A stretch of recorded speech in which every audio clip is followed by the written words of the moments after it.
That is why law-abiding citizens buy millions of these firearms.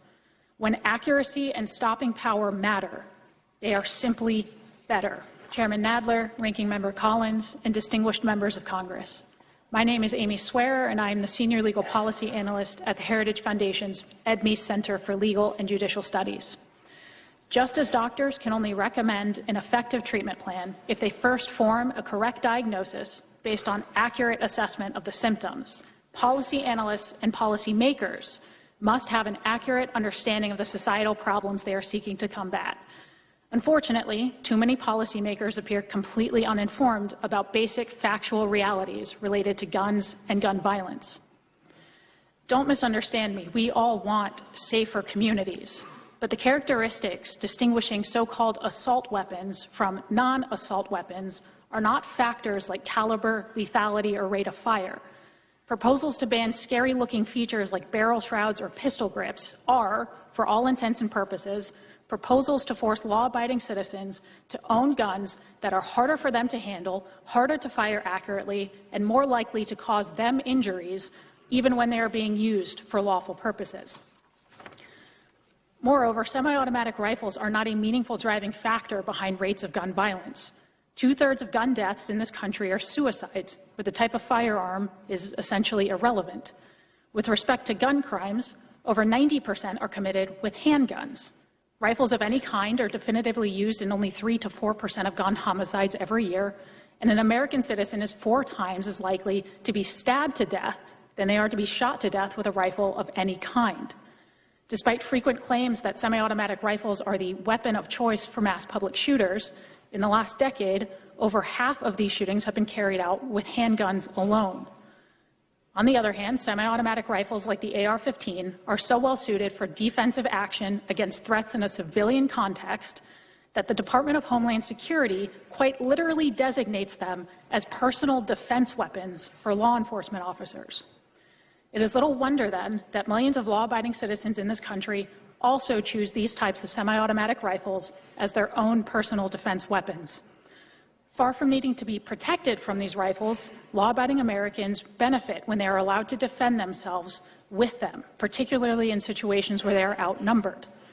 Just last week, a homeowner in Rockdale County, Georgia, relied on his scary-looking semi-automatic assault weapon to defend himself against 3 masked teens armed with at least 1 handgun who tried to rob him and other residents in their own front yard. Ironically, the rifle deemed an assault weapon by many in this room was used defensively to protect innocent people against assault, while the perpetrators used a non-assault weapon offensively to commit actual assault. Importantly, some of the most famous examples of the defensive use of assault weapons by civilians come from scenarios where the government has been either unable or unwilling to defend entire communities from large-scale civil unrest. During the 1992 LA riots, for example, law enforcement was nowhere to be found as hundreds of looters ransacked Koreatown. Ordinary store owners like Richard Ree and his employees took it upon themselves to defend their livelihoods from lawlessness, using, in many cases, semi-automatic rifles. Similar stories emerged during the civil unrest in Ferguson, Missouri in 2014. There are some here today who still genuinely don't understand why or how anyone would need such scary-looking rifles for purposes other than mass murder. And so I have permission from my mother to explain it to you by partially embarrassing her. My mother did not grow up with firearms, and they will never be her favorite thing in the world. In fact, she'd never handled a firearm until I took her to the range for the first time several years ago. Now, I love my mother, but like every other novice with a handgun, she was quite bad. I mean, she struggled to hit a stationary target from 6 yards out under ideal conditions. And then she picked up an AR-15. And I watched my mother put a fist-sized grouping of lead in the center mass of a target from 20 yards out. That is why law-abiding citizens buy millions of these firearms. When accuracy and stopping power matter, they are simply better. Americans use firearms to defend themselves between 500,000 and 2 million times every year. God forbid that my mother is ever faced with a scenario where she has to stop a threat to her life. But if she is, I hope politicians protected by professional armed security didn't strip her of the right to use the firearm she can handle most competently. Frankly, I hope she has in her hands the scariest looking assault weapon she can find, so that we can both be confident in her ability to end the threat. Thank you. Madam Chairwoman and distinguished members of Congress, my name is Amy Swearer, and I'm a legal fellow at the Heritage Foundation, where my scholarship focuses on the Second Amendment and gun violence prevention. I've testified before various legislatures after several mass shootings: Parkland, Virginia Beach, El Paso, and unfortunately, too many others. And I hope to God this is the last time I ever have to testify before a legislative body after a mass shooting again. I fear that it won't be. And I fear that it won't be because the conversation has become predictable. An unspeakably horrific event like Uvalde or Buffalo happens, reflexively, almost compulsively, come calls for Congress to pass a whole host of gun control measures, largely targeting peaceable, law-abiding citizens. Should anyone dare question the constitutionality, practicality, or even the effectiveness of any of these policies, their opposition is immediately framed as callous obstructionism, and their legitimate concerns are brushed aside as, and I quote, bullshit. Any viable alternatives are deemed frivolous without so much as a passing thought to their usefulness. And so I will once again run through all of the problems with the serious problems with commonly proposed gun control measures. It's all detailed in my written submission, which I hope you read. Semi-automatic rifles are the type of firearm least often used to commit acts of gun violence. Pistol grips and barrel shrouds don't make them any more or less deadly in the context of mass shootings. While these features can and do make a difference in the context of lawful self-defense for civilians, which is why millions of peaceable Americans own them. Standard capacity magazines are commonly possessed by law-abiding citizens for lawful purposes. The few rigorous studies on their prohibition have found that the evidence for their success at lowering rates of gun violence is inconclusive at best. The context in which mass public shootings occur renders magazine limits effectively useless at saving lives. 18 to 20-year-olds are legal adults otherwise endowed with all of the rights and duties of citizenship, including the right to keep and bear arms. Even if it were constitutionally appropriate to punish a mass of responsible young adults because a handful of them committed atrocities, the vast majority of mass public shooters are 21 or older. And then I'll repeat the same viable alternatives that would be far more effective in a far more immediate way, again detailed in the written submission that I hope you read.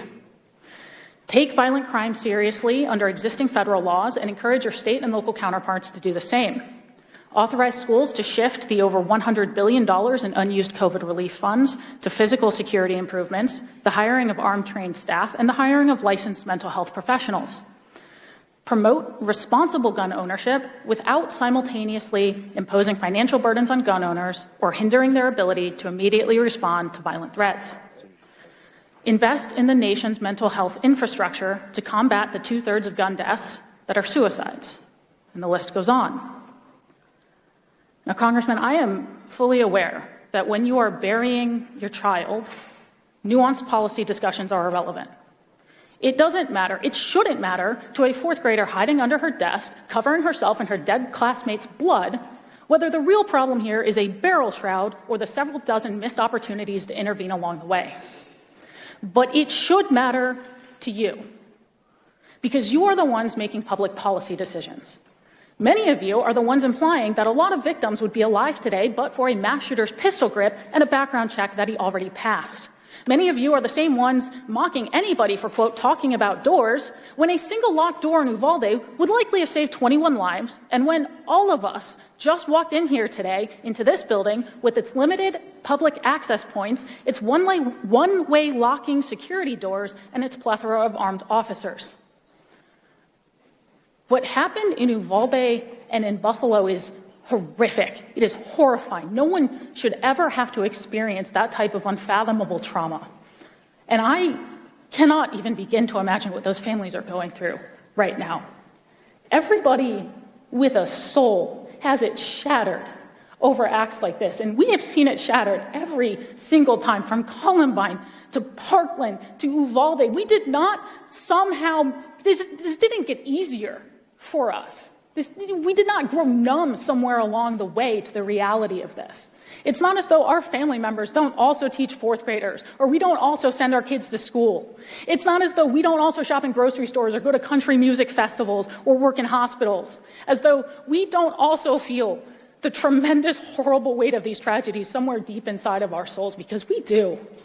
No, we oppose these policies precisely because the lives of these victims mattered, because the grief of their loved ones is real, because we all want thriving communities where families are flourishing instead of burying their children. The opposition has always been, and is still today, a genuine concern that these policies suffer from serious constitutional and practical defects, that they will not have the impact you promise people they will.